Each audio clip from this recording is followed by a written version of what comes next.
Salamlar hər kəsə. Bugün danışmaq istədiyim məsələlərdən biri də panik atak zamanı insanda yaranan ölüm qorxusudur. Bu ölüm qorxusuna əsas səbəblərdən biri ürək döyüntülərinin çox sürətlə artmasıdır və biz ürək döyüntüləri qalxanda elə bilirik ki, artıq boğuluruq, ürəyimiz də yanır və ölürük.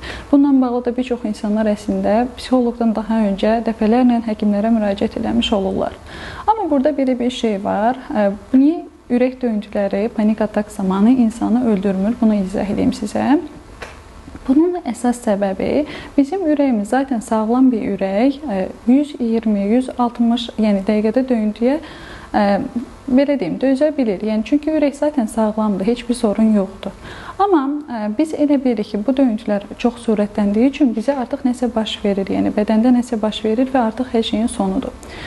Bir nəzərə alsaq ki, bir idmançının ürək döyüntüləri dəqiqədə 160-180-ə qədər çata bilir və onlar da bu heç bir problem yaratmır.